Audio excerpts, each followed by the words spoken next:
This is my mum, Maureen Lawlor. She was only 23 when she died in the Stardust. And this is not long before she died.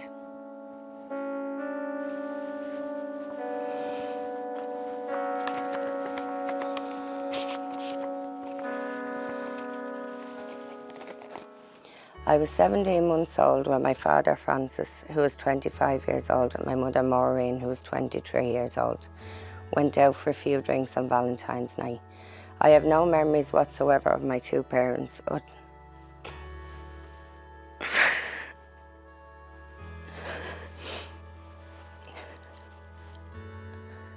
other than the pain, loss, and complete and utter devastation. I grew up in the shadow of this disaster.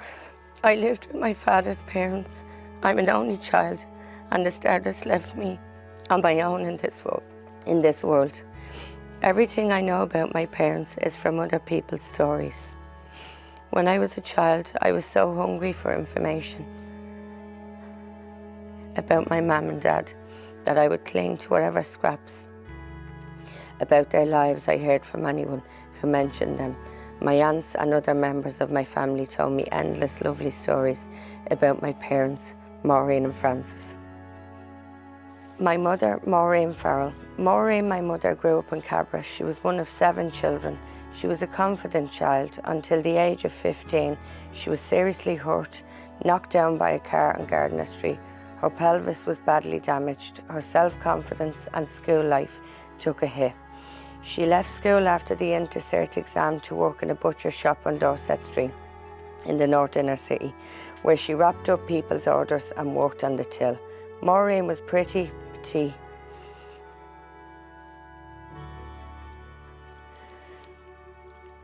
and slender, with rosy cheeks and a fashionable blonde perm, blue eyes.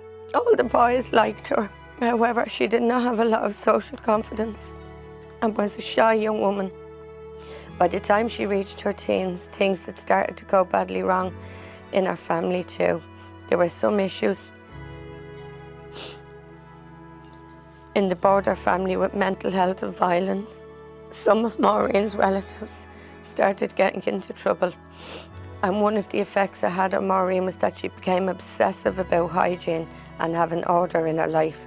Nobody could have looked at her and guessed that she was often so anxious about her Border family life, because she was always immaculately dressed and groomed. This meant Maureen shared the interest my father, Francis, had in clothes.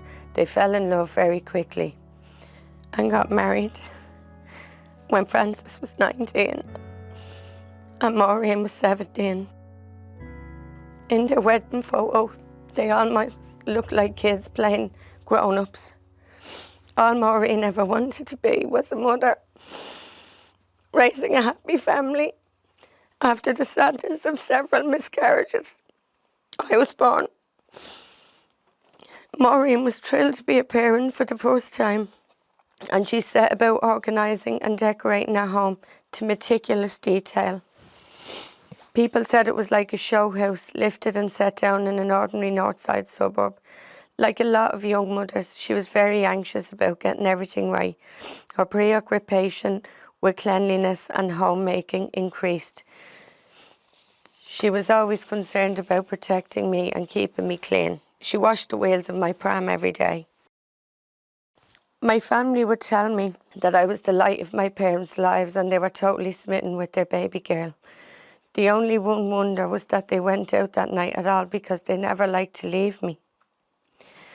My dad said to my mum that they'd hardly been out since the wedding, and even less since I was born. He said it was Valentine's weekend and they should take time for themselves for once. My mum, Maureen, was not sure about going out at all. She hated leaving me alone and kept me spotlessly clean and dressed in beautiful clothes. She hardly ever let my aunties and cousins touch me, and hated the thought of leaving me with a babysitter, especially because I was getting over a cough. My dad persuaded her by explaining that he had an invitation to go to a disco in the Stardust and that there was going to be a dancing competition on there that night. He took his wedding ring off and put it on top of the telly to keep it safe before they went out. My parents ended up staying longer than they originally intended, but they were having a lot of fun and did not want to miss the dance competition. Then the fire broke out. Francis, my dad, managed to get out of the inferno into the cold air, which must have hurt his scorched lungs. He started running around looking for Maureen in a huddled group of young people in a state of shock outside. None of them knew who Maureen was and just shook their heads. Many crying or unable to speak. Francis realised she was still inside. Francis filled his lungs with air and ran back into the fire to Cabra. Neither Francis or Maureen ever came out again. Francis and Maureen's funeral was a group of funeral with other victims held in Donecarney Church in our town. Mourners spilled outside into the church grounds.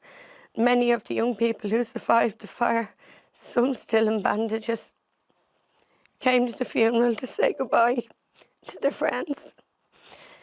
People have told me about seeing me there holding my grandmother's hand. Though I don't remember the funeral, I am so glad I was there. When news had come through that there was a terrible fire at the Stardust, the teenage girl who was hard to mind me ran out of the house in a panic because one of her families was at the disco. In her fright, she must have completely forgotten about me or assumed somebody would come and take care of me. I was all alone. I was alone in our little house until 11 a.m. the next morning when my mother's mother, Paddy and Elizabeth, came to get me. My nappy was full and I was standing in my cot screaming and beating my little head against the bars as if I knew something terrible happened. Francis' body was identified and released to the family for burial first. After several days, so was Maureen's body, even though it was difficult to identify her. The coroner relied on the fact that she had a broken hip as a young girl. Maureen had thought she was pregnant, but we were never able to know. After losing her daughter, Maureen's mother, Elizabeth, was broken. She had a sudden heart attack 4 weeks after the fire, dying at 54 years of age. Her heart was broke. Frances' mother, Lally, was crying day in, day out, like Maureen's mother. She was in her mid-50s and raised her family. Now she must have been looking forward to some reduction in responsibilities. She was faced with having to raise me too, her son's daughter. Without my mammy and daddy, I was an inconsolable infant. Night after night, I cried, and she had to come back to me.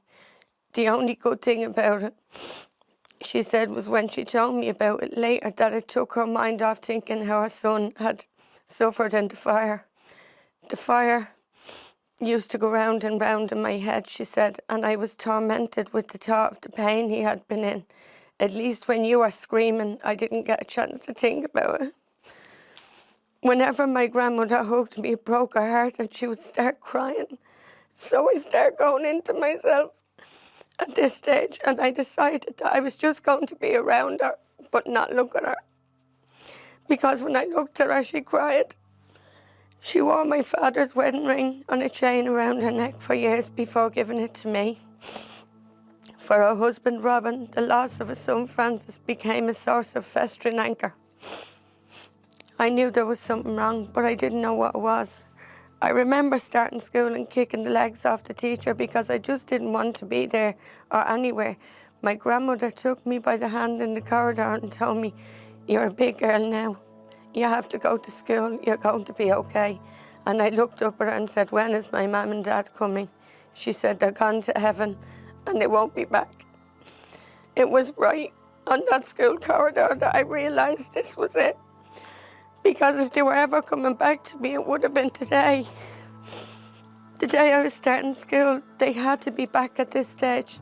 Part of me died, and it's never normal, whatever that is. My heart was broken after my grandparents died. There were times I felt I'm done. I can't go on. I have a wound that will never be healed. Life is just too hard to cope with. I have sometimes allowed myself to feel angry at my dad for going back into the fire to save my mum. There was every reason to assume that if Maureen and Francis had gone on that rare night out, that they would be have lived happy, productive lives filled with children Maureen longed for, and a fulfilling work life with colleagues and banter that Frances had such talent for. Anyone from Dublin knows if that disco had been in an affluent south side suburb rather than a working class area of Dublin, the victims would not have been blamed for their own deaths. The allegation of arson added insult to injury. I have always wondered what my parents' last thoughts might have been and what happened to them in the final few minutes on earth. I wonder about them suffering. I wonder whether Frances, my dad, ever reached Maureen, my mum, or whether he had died without finding her. I wonder whether they realised their lives was about to end. I wonder whether they tried to comfort one another before it was too late. I wonder if they thought about their baby girl. I am hopeful that after all these years they were killed in the Stardust, we will finally get the justice that we deserve. This picture is a picture of me and my mum and dad. It's the last picture that was ever taken of the three of us. It's the night that they went to the Stardust. The very last touch. And they wouldn't be long in their minds. I'll always have the memories and the, you know, even though I don't remember them, they're in my heart and soul. I am them. They made me, you know, so I most definitely am them.